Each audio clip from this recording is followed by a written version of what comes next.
ஆடுகளா, good morning. எல்லாரும் தயாரா இருங்க. உங்களை இன்னைக்கு வேற பொது புல்வெளிக்கு கூட்டிட்டு போக போறேன்.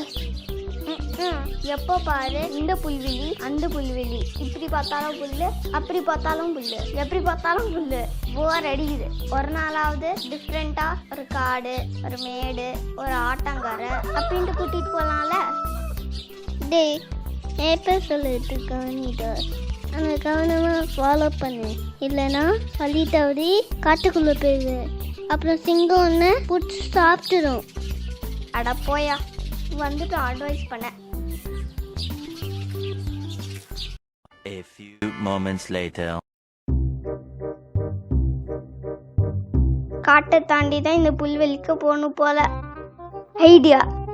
அப்படியே நம்ம மட்டும் கொஞ்சம் மெதுவா நடந்தா, இன்னும் கொஞ்சம் மெதுவா மெதுவா மெதுவா எஸ்கேப்.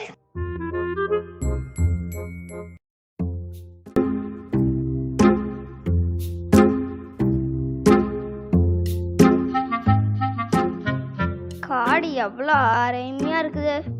எவ்வளோ பெரிய மரங்கள், அழகு வண்ண வண்ண பறவைகள், விளையாட விதவிதமா விலங்குகள். இதை விட்டுட்டு புல்வெளி வயல்வெளின்னு பேசி மொக்க போடுறாங்க.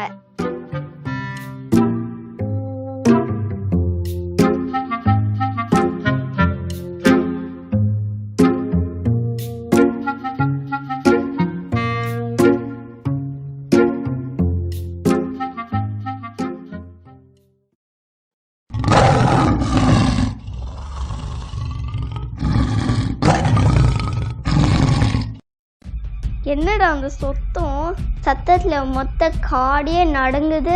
எனக்கும் கை காலெல்லாம் நடுங்குது. என்னது இது?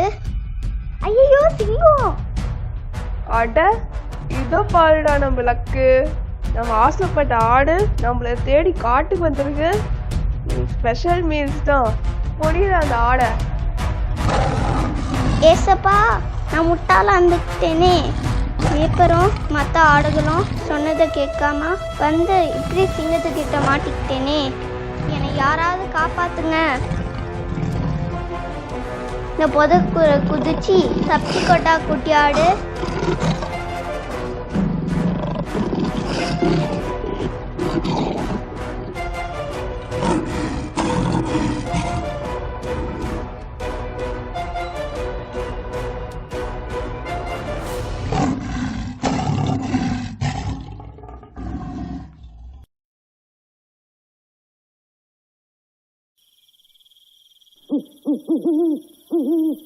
ஐயோ, சிங்கத்துக்கிட்ட இருந்து தப்பிச்சிட்டோம். இப்ப நான் இங்க இருக்கேன்ட்டு எனக்கே தெரியலையே. திட்டு வேற அமைச்சிருச்சு. இருட்டுல காடு பார்க்கவே ரொம்ப பயமா இருக்குது. இந்த புதரோட முள்ளு வேற ரொம்ப குத்துது. Much later. ஐயோ, பசிக்குதே. இவ்வளோ பெரிய காட்டுல உன ஆடு சாப்பிடுறது மாதிரி ஒண்ணுமே இல்லை. ஒழுங்கா மேப்பரோட பேச்சை கேட்டிருந்தேன்னா நல்ல புல்வெளியில அருமையான சாப்பாடு, அமர்ந்த தண்ணி பக்கத்துல ரெஸ்ட் எடுத்துட்டு ஃப்ரெண்ட்ஸோட ஜாலியா கதை பேசிட்டு இருந்துக்கலாம். கேட்காம போய் இப்படி காட்டுல தனியா பசியோட பயந்துட்டு இருக்கேன். என்னை யாராவது காப்பாற்ற மாட்டாங்களா?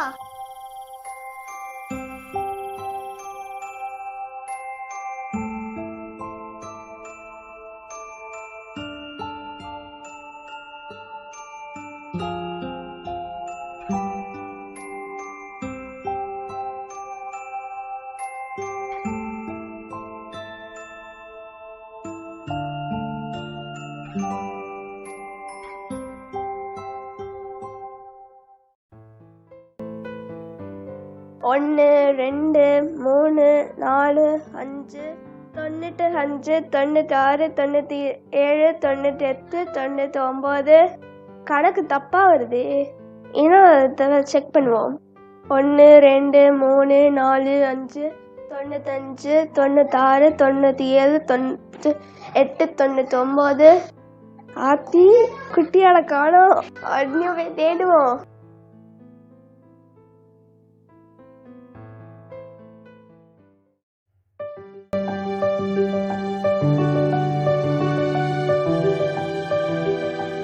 குட்டியாடு, குட்டியாடு, நம்ம மேய்ப்பர் சத்தம் மாதிரி கேக்குது. பசியில மன பிரம்ம போல. குட்டியாடு குட்டியாடு. நிஜமாவே மேய்ப்பர் தான். மேய்ப்பரே, நான் இங்க இருக்கேன். மே மே. அட நீ இங்க இருக்கியா? நல்ல வேலை, சிங்கோனிய பிடிச்சிருச்சோ, பயந்துட்டேன். என்ன மனுஷங்கள மேய்ப்பரே, உங்க வார்த்தையை கேட்காம இப்படி வந்து மாட்டிக்கிட்டேன். இனிமே இப்படி செய்ய மாட்டேன். ரொம்ப சாரி. கவலைப்படாத குட்டியாடு, உன்னை காப்பாத்த நான் வந்திருக்கேன். எனக்கு சொந்தமான ஒரு ஆடும் தொலையாம பார்த்துருக்குது தான் எனக்கு வேலை. உன்னையும் தொலைய விட மாட்டேன்.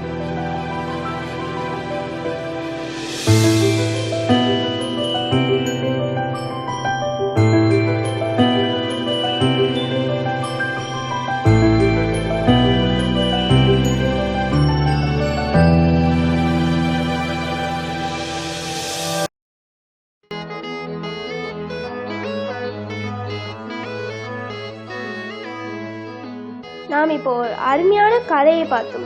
யோவான் 10ஆம் அதிகாரம் 11ஆம் வசனத்துல இயேசு சொல்றாரு, நானே நல்ல மேய்ப்பன், தன்னோட ஆடுகளுக்காக ஜீவனை கொடுப்பான்.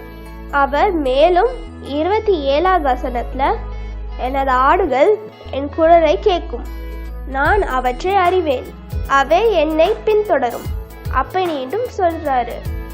நீங்களும் நம் குட்டியாடு போல ஏசப்பா சத்தத்தை கேட்டு பின்தொடருவீங்களா?